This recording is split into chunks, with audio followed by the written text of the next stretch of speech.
Slow. All right, now we're cooking with gas.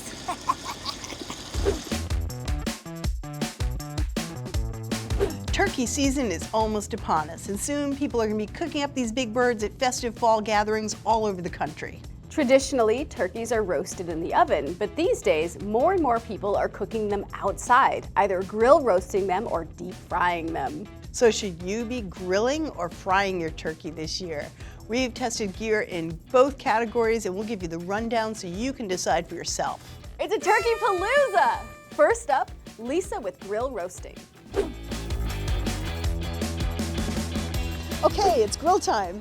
I have started using this recipe every year, ever since I learned about it. It's the simple grill roasted turkey. You can find the recipe on americastestkitchen.com. You know, I love this recipe for simple grill roasted turkey because it frees up your oven. You can do your pies, your side dishes, anything you want indoors, because your turkey's comfortably cooking outdoors, which is also a great excuse for you to sneak out and escape the party for a little while and check on the turkey. But this recipe is so easy and really doesn't need any babysitting. The other thing that's interesting about grill roasting your turkey is you might think, oh, am I gonna grill my turkey? What's that? It's not going to taste grilled per se. It may have a very light smoky flavor, but really not much, because it's really going to be roasting on the grill rather than being grilled. It comes out beautifully browned with really delicious flavor. It's a classic turkey, but outdoors, hands off. It's awesome. I have our Best Buy grill from Weber. Our favorite is also by Weber. It's the Weber Performer, which is the exact same grill, but with some extras. It comes attached to a nice rolling cart. You don't need a separate table, and it has some other nice features, which I'll talk about in a minute. But this one has everything you really need. There are charcoal grills out there, like over $2,000.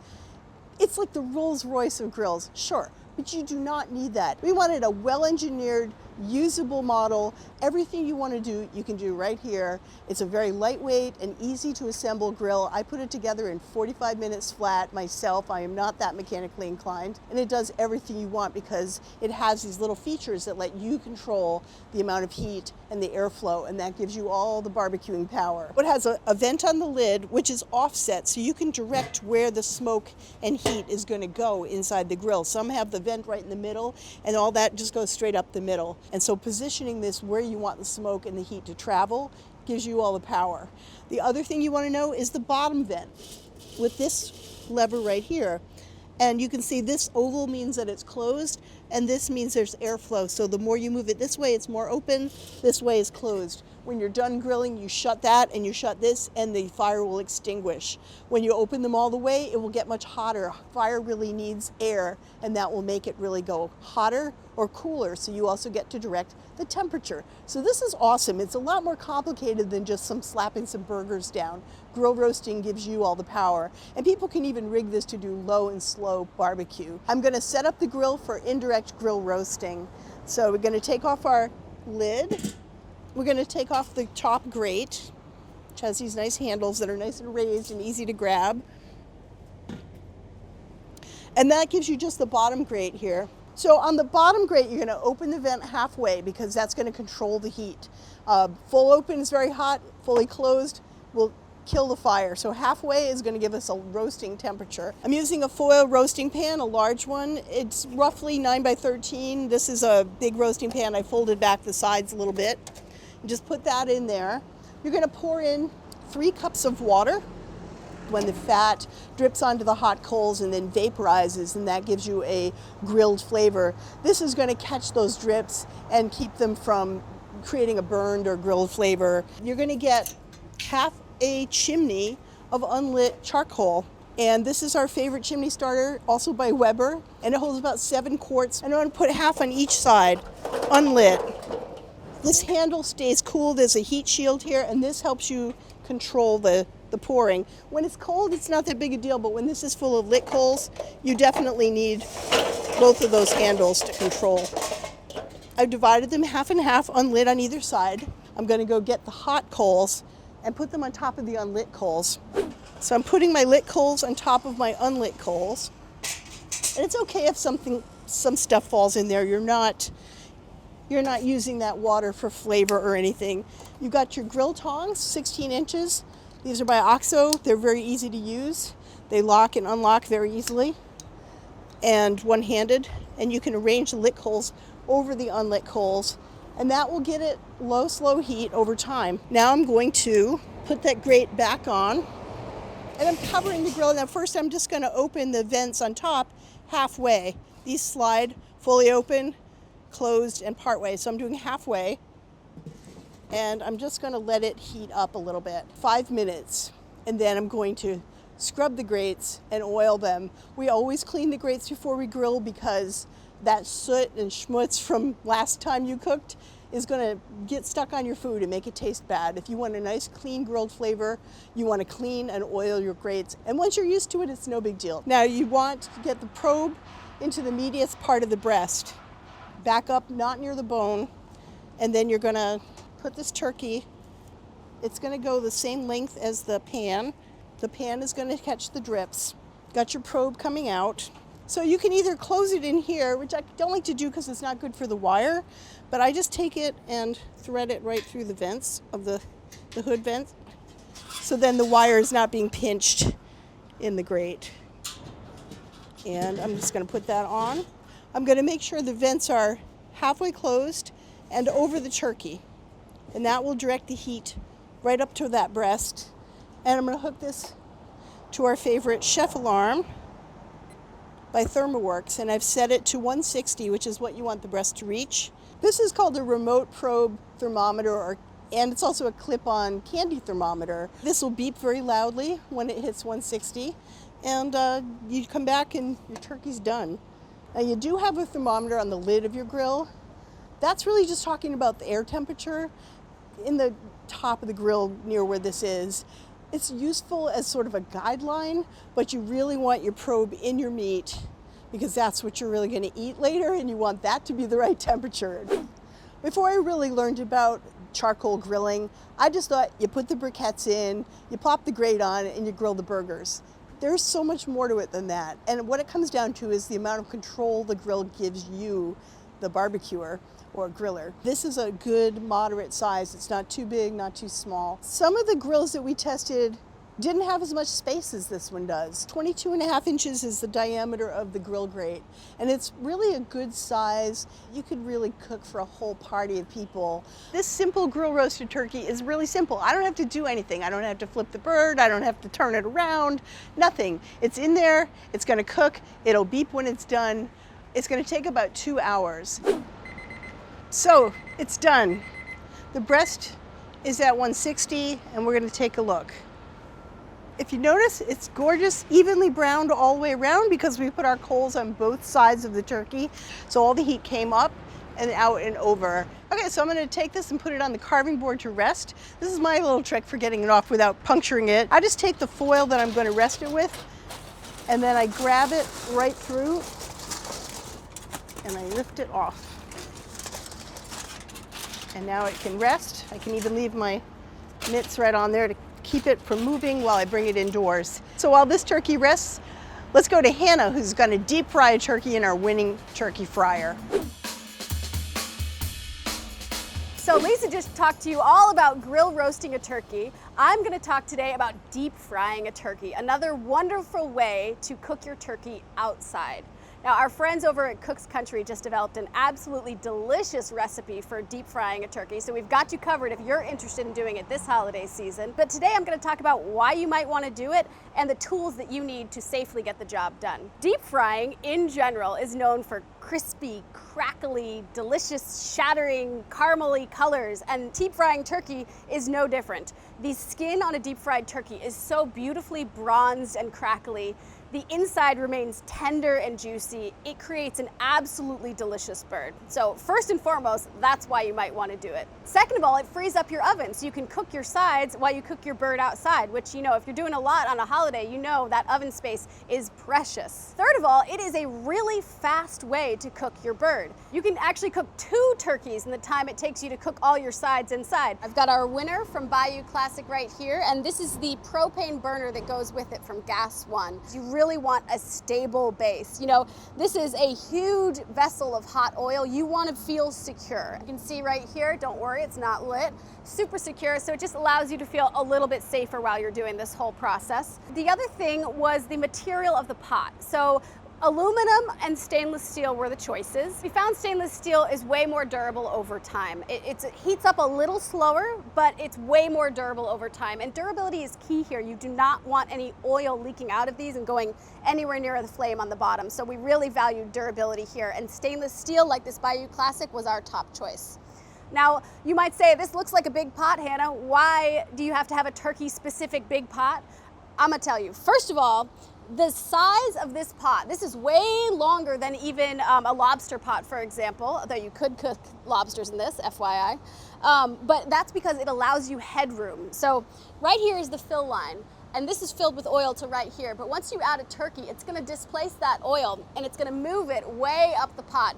You don't want the oil anywhere near the top of the pot. Then it really turns into a safety hazard. So the biggest thing that makes a turkey frying pot is it is very long and it has a lot of extra room in there, so you're not going to get your oil anywhere near the top. They also come with different accessories. Steaming baskets like this. You can do lobsters, you can do tamales, you can do a crawfish boil, and these just make it that much easier and more fun. So it's not a one-trick pony, you know. I can imagine building whole parties around one of these things. They're so much fun to feed a crowd. So a good big strainer, this is about 17 quarts, just makes the pot that much more versatile. All right, it's time to light this bad boy up. I'm gonna show you how easy it is. I have my lighter right here.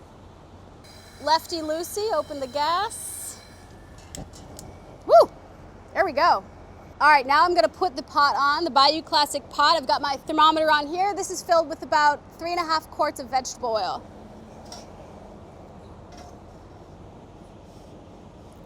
See how stable that is? That was not the case for all of these. And let me tell you, you do not want a hot pot of oil being unstable anywhere near you or your family. So this is like, I'm shaking this right now and it's pretty stable. Got my thermometer in here. The tip is about 1 inch submerged, so I know I'm gonna get an accurate reading. It's nowhere near the walls. That can throw off your reading. All right, so now I'm gonna wait till this heats up. We are looking for 325 over here. That is our ideal fry temperature, and then I will lower in the bird. All right, so I want to talk about safety, because safety is one of the biggest concerns when you are deep frying turkeys. Now, first of all, do not fry a turkey when it's raining or snowing outside. As the old saying goes, oil and water don't mix, and that's definitely true here. You also want to be mindful of where you set up. You want to be away from any structures, and you want to be on a flat, level surface. A patio or a concrete driveway are ideal. A really key factor is to make sure your bird is thawed all of the way before you put it in the hot oil. A lot of house fires actually start this way. Folks don't thaw their bird all the way and then it explodes. So make sure to thaw your bird before you put it in the hot oil. Our rule of thumb is 1 day for every 4 pounds. You want to keep it in the refrigerator, but make sure you can actually temp your bird to see if it's still frozen inside to be doubly sure, but leave enough time to thaw your bird if you're going to deep fry it. You want to make sure you keep the flames below the pot. You don't want the flames to lick up the side of the pot. That way, if any oil splatters, it doesn't come in contact with the flames. I'm about to hit 325 here, which means it's action time. We're ready for the bird to go in. And I also have a couple safety tips for this stage as well. First of all, you want to make sure you turn off the gas anytime you're putting in or taking out the bird. That way, any splatter does not go near the flames. I've got to turn it off in 2 locations here. The red knob that goes to the connector right here, and the propane tank. Righty-tighty. Grill gloves. These are our winners from Steve Reichland. You really want to get good coverage. You can see this goes all the way up to my elbows. I feel like a surgeon, a turkey surgeon. All right, I'm gonna take the thermometer out so that does not impede our lowering. So I'm going to put my thermometer probe in the thickest part of the breast. I'm gonna do this now because you do not want to be trying to insert a thermometer over the hot oil. So I'm gonna do this horizontally into the thickest part of the breast. I'm gonna connect the chef alarm after. That's just because I don't want to deal with it hanging off of here right now. It just makes things a little bit easier. So this is really one of the things that makes a turkey fryer. The rack holding the bird, the hook that lowers it, these are very key for safety. So I'm gonna carefully walk over here. Just gonna hold this out of the way like this and lower it very slowly into the oil because it will sputter. This turkey was also patted dry. You want to make sure to minimize any moisture on the surface of your bird. Very slow.